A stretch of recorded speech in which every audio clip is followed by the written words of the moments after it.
દાંતીવાડાના road તૂટતા પશુપાલકોના વાહનો તણાયા। બનાસકાંઠામાં મેઘરાજાનું તોફાની સ્વરૂપ જોવા મળતા રસ્તાઓની હાલત ખસ્તા થઈ ગઈ છે। મોટાભાગના રોડ તૂટી ગયા છે। વિકાસ પાણીમાં તરવા લાગ્યો છે। આ દ્રશ્યો છે બનાસકાંઠાના દાંતીવાડા પંથકના। અહીંના રોડ તૂટી જતા 9 ગામની હાલત ખરાબ થઈ ગઈ। 15થી વધુ રોડ તૂટી જતા વાહન ચાલકો પરેશાન થઈ રહ્યા છે। વરસાદથી એટલાથી લક્ષ્મીપુરાનો રસ્તો તૂટ્યો છે। રોડ પર નદી વહેતી હોય તેવા દ્રશ્યો સર્જાતા અહીંથી પસાર થતા પશુપાલકોના વાહનો તણાયા છે। પશુપાલકો, વાહન ચાલકો અને રાહદારીઓને તૂટેલા માર્ગમાંથી પસાર થવું મુશ્કેલ બન્યું છે। આ માર્ગને રિપેર કરવા માંગ કરાઈ છે। સૌરાષ્ટ્રમાં પણ મેઘાએ ભૂક્કા બોલાવ્યા। રાજકોટથી અમરેલી અને ભાવનગરથી બોટાદ સુધી વરસાદની સટાસટી જોવા મળી। ભાદરવા માસના પ્રારંભ સાથે જ સૌરાષ્ટ્રમાં પણ વરસાદે ભૂક્કા બોલાવવાનું શરૂ કર્યું છે। રાજકોટ શહેરમાં મેઘરાજાએ પધરામણી કરી હતી। સવારથી ઘેરાયેલા વાદળો બપોર થતા વરસી પડ્યા। વાદળ ફાડ જેવો વરસાદ પડતા અડધો કલાકમાં રાજકોટ પાણી થઈ ગયું। Racecourse, university road, Kalawad road, Yagnik road, jubilee chowk, Aji dam સહિતના વિસ્તારોમાં પાણી ભરાયા। તો ગોંડલમાં પણ મેઘરાજાનું ધમાકેદાર આગમન થયું। ધોધમાર વરસાદને લઈ ગોંડલ શહેરના રાજમાર્ગો પર જાણે કે નદી વહી રહી હોય તે પ્રકારના દ્રશ્યો જોવા મળ્યા। અમરેલી પંથકમાં પણ અનરાધાર વરસાદ વરસ્યો। અમરેલી, વડિયા, ધારી, બગસરા, કુકાવાવ સહિતના ગામડાઓમાં ભારે વરસાદ પડ્યો। અસહ્ય ગરમી અને ઉકળાટ બાદ વરસાદે દેવાવાળી કરતા ઠંડક પ્રસરી હતી।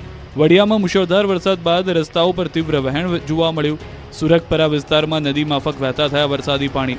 લાંબા વિરામ બાદ વરસાદ થતા ખેડૂતો ખુશ થયા। અમરેલીના સુરવો એક ડેમમાં પાણીની આવક થઈ। ડેમના 2 દરવાજા અડધા ફૂટ સુધી ખોલાયા। વડિયા, ચારણિયા, ચારણ સમઢિયાળા ગામોને એલર્ટ પર રાખવામાં આવ્યા। નદીના પટ વિસ્તારમાં અવરજવર ન કરવા સૂચના આપી। અમરેલીથી મેઘ સવારી ભાવનગર પહોંચી। ભાવનગરના ગ્રામ્ય વિસ્તાર, શિહોર પંથક, વરલ, ટાણા સહિત ગામડાઓમાં ધોધમાર વરસાદ પડ્યો। ધોધમાર વરસાદથી શહેરીજનો અને ખેડૂતોમાં ખુશીની લહેર છવાઈ ગઈ। બોટાદમાં પણ વરસાદે એન્ટ્રી મારી। અનેક વિસ્તારમાં ધોધમાર વરસાદ ખાબક્યો। Khodiyarnagar railway station, Bhavnagar road પર વરસાદ પડતા રોડ પર પાણી વહેતા થયા। અમરેલી શહેરમાં ધોધમાર વરસાદ વરસતા પાણી ભરાઈ ગયા। માત્ર અડધા કલાકના વરસાદથી શહેર પાણી થઈ ગયું। રાજકમલ ચોકમાં વરસાદી પાણીના તળાવ જેવા દ્રશ્યો નગરપાલિકાની પ્રી મોન્સૂન કામગીરીની પોલ ખોલી રહ્યા છે। અમરેલી શહેરમાં હાલ વરસાદે વિરામ લઈ લીધો છે। રાજકોટના ગ્રામ્ય વિસ્તારમાં બીજા દિવસે વરસાદી માહોલ યથાવત રહ્યો। જેતપુરમાં સતત બીજા દિવસે પવન સાથે ધોધમાર વરસાદ ખાબક્યો। તીનબત્તી ચોક, સ્ટેન્ડ ચોક, મતવા ચોક, શેરીમાં પણ ધોધમાર વરસાદથી પાણી ભરાઈ ગયા હતા। ધોરાજી રોડ, લાડી રોડ, સામાકાંઠા વિસ્તારમાં પણ વરસાદ વરસ્યો। લાદી રોડ અને સામાકાંઠા વિસ્તારમાં રોડ પર પાણીના વહેણ વહેતા દ્રશ્યોમાં આપ જોઈ રહ્યા છો। ડીસા પંથકમાં વહેલી સવારથી ધોધમાર વરસાદ ખાબક્યો। ભારે વરસાદને કારણે રોડ રસ્તા ઉપર પાણી ફરી વળ્યા। ડીસાના કંસારીથી શેરપુરા, વરણ, પેચડાલ સહિતના 20થી વધુ ગામને જોડતા માર્ગ ઉપર પાણી ફરી વળતા વાહન ચાલકો મુશ્કેલીમાં મુકાયા। આજે ડીસા પંથકમાં 4 ઇંચ જેટલો વહેલી સવારથી વરસાદનું જોર જોવા મળી રહ્યું છે। ધોધમાર વરસાદના પગલે રોડ રસ્તા પણ પાણીમાં ગરકાવ થયા। દર વર્ષે સામાન્ય વરસાદમાં જ આ રોડ ઉપર પાણી ભરાતા સ્થાનિકો, વિદ્યાર્થીઓ સહિત પશુપાલકોને મુશ્કેલીનો સામનો કરવો પડે છે। નાના વાહન ચાલકો અને બાઇક સવારોને અહીંથી નીકળવામાં મુશ્કેલી પડી રહી છે। કલોલમાં કામ ન થતા લોકો વિફર્યા। ભાજપના કોર્પોરેટરને મારીને ધોઈ નાખ્યો। મારામારી, લાફાવાળી, દેવાવાળી, ખુરશીના ઘા, ટીકાપાઠુનો માર, ઝઘડાના દ્રશ્યો છે કલોલ નગરપાલિકાના। શહેરમાં બાકી કામો ન થતા લોકો એવા વિફર્યા કે ભાજપના કોર્પોરેટરની ધોલાઈ કરી નાખી। થયું એવું કે ગાંધીનગર જિલ્લાના કલોલ નગરપાલિકામાં બાકી કામોને લઈને લોકો રજૂઆત કરવા પહોંચ્યા હતા। સ્ટેન્ડિંગ કમિટીએ મંજૂર કરેલા કામોનું ફરીથી રીટેન્ડરિંગ કરતા વિવાદ થયો હતો। ત્યારે નગરપાલિકાના સભ્યો અને લોકો વચ્ચે વાતચીત ચાલી રહી હતી। વાત વિવાદમાં પલટાઈ ગઈ। પહેલા તો તું મેમે થઈ। વિકાસના કામોના રીટેન્ડરિંગને લઈને વિવાદ એટલો ઉગ્ર બની ગયો કે વાત મારામારી સુધી પહોંચી ગઈ। લોકો એટલા લાલઘુમ થઈ ગયા કે સામે બેઠેલા કોર્પોરેટરની રીતસરની ધોલાઈ કરી નાખી। લોકોનો ગુસ્સો ફૂટ્યો અને જાણે નેતાઓને મારવાનો મોકો મળી ગયો હોય તેમ તમામ લોકો સભ્યો પર તૂટી પડ્યા। હાજર લોકોએ મારામારી કરી હતી અને ખુરશી પણ માથે ફેંકવાનો પ્રયાસ કર્યો। 1-2 લોકો તો ટેબલ પર ચડી ગયા અને સભ્યોને લાફાથી મારી લાલ ગાલ કરી કાઢ્યા। થોડી વાર માટે તો નગરપાલિકા જંગની પાલિકા બની ગઈ। લોકોએ ભેગા થઈ પાલિકા પ્રમુખ શૈલેષ પટેલનો હુરિયો બોલાવ્યો। વડોદરામાં પૂરની પરિસ્થિતિ બાદ મળેલી કોર્પોરેશનની સામાન્ય સભામાં ભારે હોબાળો મચ્યો। શહેર કોંગ્રેસ પ્રમુખ ઋત્વિજ જોશી સમર્થકો સાથે કોર્પોરેશનની ઓફિસમાં ધસી આવ્યા। કોર્પોરેશન કચેરીમાં કોંગ્રેસે બજેટની હોળી કરી કાગળિયા સળગાવી દીધા। કોર્પોરેશનના અણધડ વહીવટના કારણે શહેરમાં પૂર આવ્યું હોવાનો આક્ષેપ કર્યો। બીજી તરફ કોંગ્રેસના હોબાળાને કારણે પૂર્વ મેયર અને ભાજપના કોર્પોરેટર કચેરીમાં જતા અટવાયા હતા। ભાજપના કોર્પોરેટર નિલેશ રાઠોડ અને શ્વેતા ઉત્કરે માટે સિક્યોરિટી અને પોલીસે દરવાજો ન ખોલતા અટવાઈ ગયા। પૂર્વ મેયરે જણાવ્યું હતું કે પૂરની પરિસ્થિતિમાં બધાએ ભેગા મળીને કામ કર્યું છે. પૂરની પરિસ્થિતિના કારણે પ્રજાનો આક્રોશ સ્વાભાવિક છે. ભેગા મળીને સમસ્યાના સમાધાન માટે પ્રયાસ કરીશું.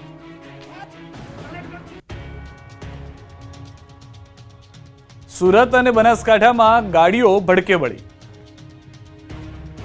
સુરતના રોડ પર અડધી રાત્રે કાર ભડકે બળતા અફરાતફરી મચી ગઈ. સુરત ધુલિયા હાઈવે પર કાર પૂરપાટ જઈ રહી હતી ત્યારે કાર અચાનક ભડકે બળી. વ્યારાના વીરપુર પાટિયા પાસે સોનગઢ વ્યારા ટ્રેક પર મારુતિ વાનમાં આગ લાગી.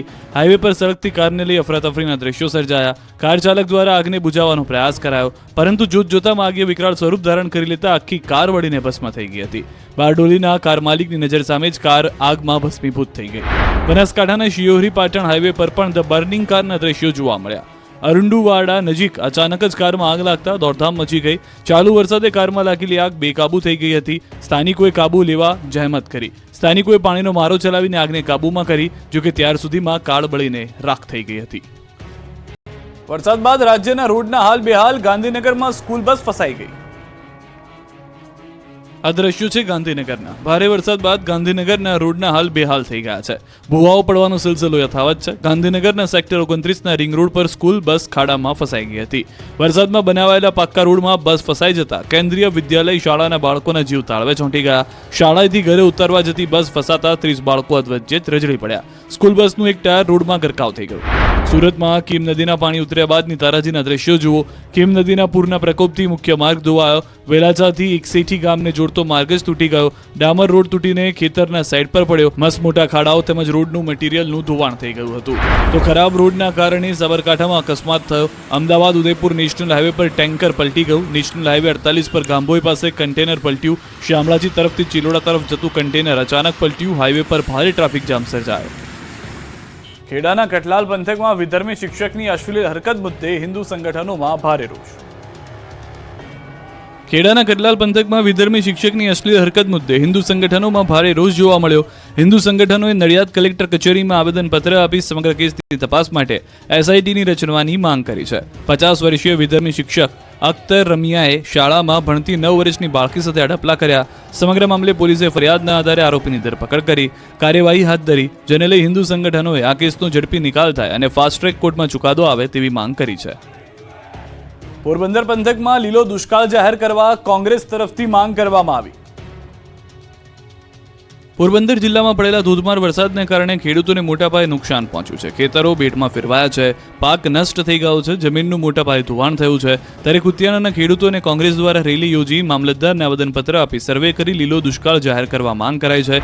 પોરબંદર જિલ્લાના ખેડ પંથકના ગામોમાં ભાદર, વેણુ, ઓજદ, મીણસર સહિતની નદીઓમાં કારણે 3 વખત પૂરની પરિસ્થિતિ સર્જાઈ છે, જેમાં ખેડૂતોને જમીનનું ધોવાણ તથા પાકનું નુકસાન થયું છે.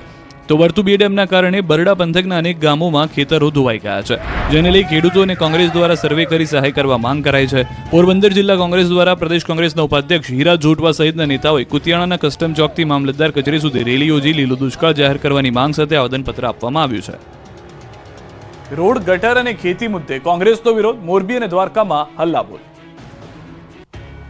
પ્રાથમિક સુવિધાને લઈને મોરબીમાં લોકો ત્રાહિમામ છે. વરસાદ બાદ મોરબીના હાલ બેહાલ થઈ ગયા છે, ત્યારે મોરબી કોંગ્રેસ દ્વારા વિરોધ પ્રદર્શન કરાયું. જૂના બસ સ્ટેશન નજીક રોડ પર ખાડા અને ગટર ઉભરાવાને લઈને પાલિકા ખાતે હલ્લાબોલ કરાયો.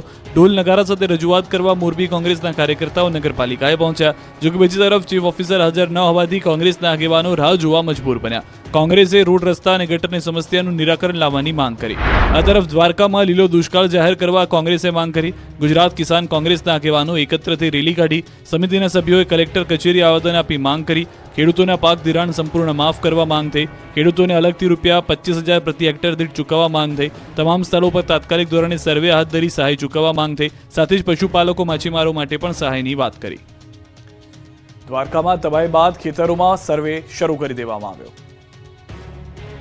દેવભૂમિ દ્વારકા જિલ્લામાં અતિવૃષ્ટિ બાદ જિલ્લા ખેતીવાડી વિભાગ દ્વારા પાક નુકસાની સર્વેની કામગીરી પૂરજોશમાં શરૂ કરાઈ છે, જેમાં પાક નુકસાની સર્વે ત્વરિત પૂર્ણ કરવા માટે 30 ટીમો કાર્યરત છે અને સર્વે કામગીરી વધુ વેગવાન બનાવવા અન્ય જિલ્લામાંથી 17 ટીમો બોલાવાઈ રહી છે.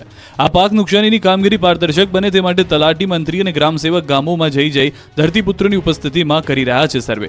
જિલ્લામાં ભારે વરસાદના પરિણામે કપાસ, શાકભાજી, સોયાબીન તથા મગફળીના પાકોને વ્યાપક નુકસાન થયું છે.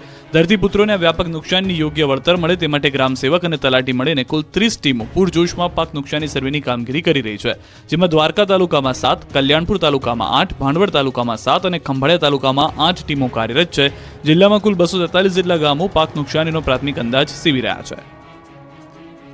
રતનપરની મહિલાઓએ પાણી મુદ્દે બતાવ્યું પાણી, રોડ પર બેસી કર્યો ચક્કાજામ. સુરેન્દ્રનગરના રતનપુરના